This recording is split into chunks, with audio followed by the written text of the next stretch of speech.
Welcome to this Easy Spreadsheets for Life video tutorial. In this video, I will explain everything you need to know to get started with your new Sinking Funds spreadsheet. This tutorial applies to our Sinking Funds Tracker series, which includes the Sinking Funds Tracker, the Sinking Funds Plus, and the Sinking Funds Max. The Sinking Funds Tracker has 3 tabs, which include Instructions, the Sinking Funds Tracker tab, and then the Sinking Funds Dashboard. The Sinking Funds Plus has 4 tabs, which include all tabs in the tracker, plus a net worth tracker.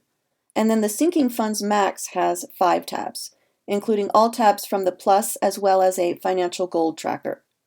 So in this video, I will go through the Sinking Funds Max because it includes all tabs, so no matter which spreadsheet you purchase, you'll learn about every tab in your spreadsheet. So first, let's go to the spreadsheet and we will start with the Instructions tab. At the top, there are links for contacting us, the frequently asked questions page on our website, this video tutorial, and also a link to the tips and tricks page on our site. Then below the buttons is an important Read First section. We highly recommend making a copy of your spreadsheet before you enter any data. This will give you an unused original version that you can copy from if you ever happen to delete or break any formulas. If you don't make a copy, or perhaps you lost the copy you made, you can always go back to your Etsy account and download the file again. As we scroll down, you'll find basic instructions on how to get started with your spreadsheet, as well as any additional tabs that are included. If you're familiar with Google Sheets and you feel comfortable jumping right in, then this page is probably all you'll need to get up and running. Okay, let's look at the Sinking Funds Tracker. This tracker allows you to track up to 25 sinking funds. This tab includes an area to create your sinking fund accounts, a table below to enter contributions, and then a graph at the top that breaks down how much you need to save in each fund every month in order to hit your goal. So as I add data to this spreadsheet, you'll see the graph start to populate as well as these colored cells over here. Now, before we move on, I do want to bring to your attention that throughout your spreadsheet, you will find that some cells have like a colored background, and then some are just plain white. The colored cells over here have formulas in them, and they shouldn't be edited. The white cells are where you will make your entries. But don't worry about accidentally deleting or editing a formula cell because the spreadsheets are protected, and if you type into a colored cell, you'll see a warning message that will either allow you to back out or move forward with editing the cell, for example. So I got this warning. I could either hit OK and go forward with the change or hit cancel and go back.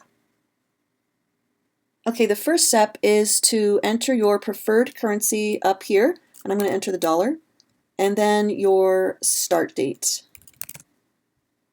And then down here in the Sinking Funds Overview table, you'll enter names for all of your sinking funds, then you'll enter a goal date, a goal amount, and a starting balance for each fund. If it's 0, then you can just enter 0. And then all of these colored columns over here will auto-populate and update automatically. So I'll go ahead and set up a few accounts so we have some data to work with.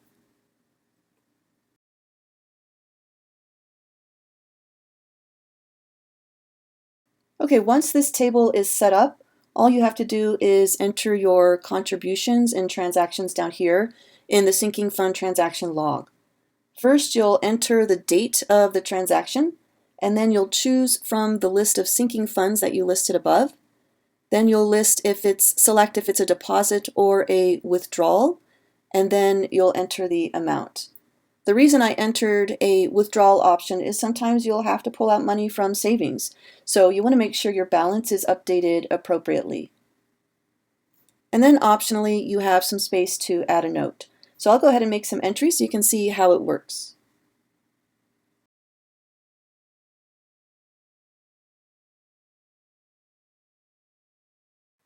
So here you can see that a deposit into one of your sinking funds will show up with a white background and it will be added to your balance.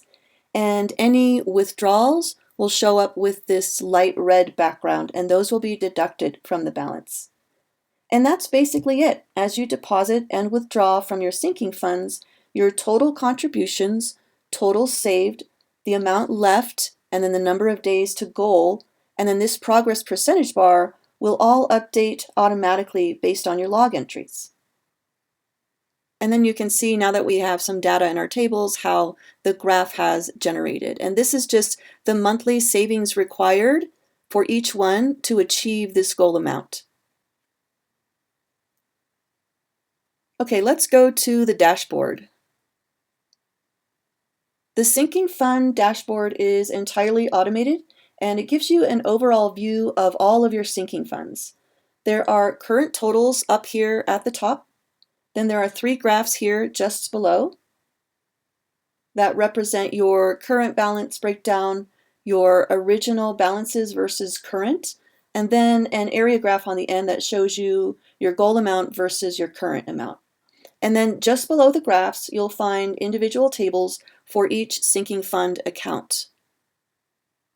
Each one has helpful information that allows you to review all of your accounts at a glance. So this tab just gives you a big picture view of your sinking fund balances, your progress, and some really helpful information that is just easily accessible. All right, let's move on to the net worth tab. The net worth tracker allows you to enter your assets and liabilities to calculate several values, which you can find up here at the top of the spreadsheet once we enter some data. So first thing is you'll enter a goal amount and a goal date over here in the top left. Then you'll scroll down to the Assets Overview table and make your entries for all assets here in this left column. The Asset Overview table is divided into various sections to help you organize your assets efficiently. So you'll list your assets in the appropriate category, and then you would enter the current balance in the Start column. Then each month, you'll track your assets by entering updated amounts. And then the table will calculate a year-to-date difference here at the end, as well as a growth percentage. So I'll go ahead and enter some data.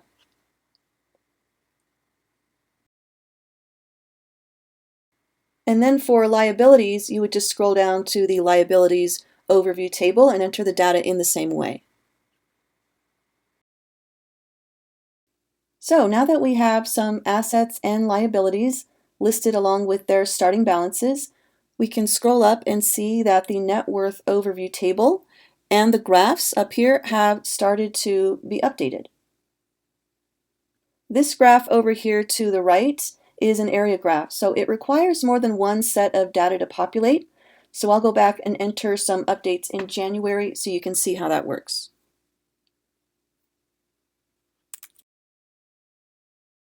So just scrolling up, we can now see that the January column has updated, as well as this area graph over here. And also we can see how these totals at the top have updated. And this middle chart here is actually a toggle graph. You can just select this down arrow to toggle between your assets and liabilities. Okay, let's move on to the Financial Goal Tracker, which is included exclusively in the Sinking Funds Max. You can plan up to 10 goals on the Goal Tracker. And you don't have to use this tool for just financial goals, of course. You can use it for any long-term goals you may have. Each goal has its own dedicated section, and all you do is enter the name of the goal, and then down here you'll enter some details about the goal. So for this example, I'm going to enter my first goal as Hawaii family vacation. Now I know this is broad and not very specific, but I will break this big goal down when I add the details down here. So the first section is called My Why, which is your motivation for setting and achieving your goal. Knowing your motivation for wanting to reach a specific goal will give you an emotional connection to it, which can help you remember the deeper purpose for achieving it when you lack that focus or willpower. So here, let's see, my why is going to be to build fun memories and have new experiences with my family. So you would add whatever is meaningful to you and that you have an emotional connection to. Then next, you'll want to break down your big goal into 3 smaller achievements, which are called milestones. So if your main goal is like a long-term goal, these would be the short-term goals to help you get to that big one. So for this example, I'm going to add 3 milestones, which are, let's see, get time off work, save $10,000, and then let's see, make a vacation budget. So each of these 3 milestones will help me achieve my big goal. Then next there's a space for up to 5 action steps for each milestone. And this is just breaking down the big goal into even smaller steps. So with each task, you do have the option to give it a due date if it's relevant. And then once you've completed a task, you can click this checkbox over here. So I'll go ahead and add a few action steps.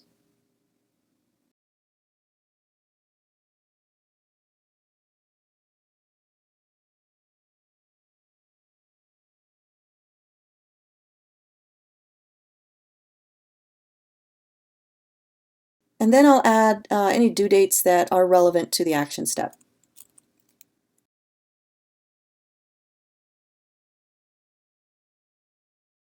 And then as you check off your tasks, it will generate a graph here to the right that you can access by clicking this down arrow. So if I wanted to check the status of all of my milestones, I can see that I have completed 6 and I still have 4 action steps to complete. And I can do that with the individual milestones as well. And over here you'll notice that some of these dates are have a light red background. That just means the date has already passed. Next, having something to measure towards your goal is important to see actual and accurate progress. So I've included this metric table just below for each individual goal. So you pick the metric that you want to track and then enter that in this box. So I will enter holiday budget balance. So I know that as my holiday budget balance goes up, I'm getting closer to my goal of going on vacation with my family. Now every month is automatically listed over here in this first column, and you can just start on the row that has the month you're starting in, or you can just delete the months and enter the month that you're beginning. You could also choose to change the time period you want to track, like week 1 or quarter 1, etc. It's just important to keep the time periods the same so you're comparing metrics accurately. So here I'll start tracking my metric in July by entering the value that I started with. So at the beginning of the month, let's say I had $500 in my account. And then at the end of the month, I checked my balance and I had $650. So the spreadsheet will automatically calculate the difference in amount and percentage. And then here on the end is a notes section where you can write what worked well, what didn't, what you need to improve or continue, etc. And then there's just one last feature I want to point out. Because each goal takes up a significant amount of space on the spreadsheet, I added a search box with a link up here in the top right. You would just click this down arrow and then choose the goal you want to jump to, and then click the goal to go link, and it'll go right there. And that is the end of this video tutorial. I know that was a lot of information, so if you still have any questions, you can go back to the Instructions tab and choose one of these links at the top. There's a few different ways you can find additional support, including the FAQ and tips and tricks pages on our website, as well as contacting us directly through our Etsy shop. Thank you again for choosing Easy Spreadsheets for Life, and I wish you all the best in your budgeting goals.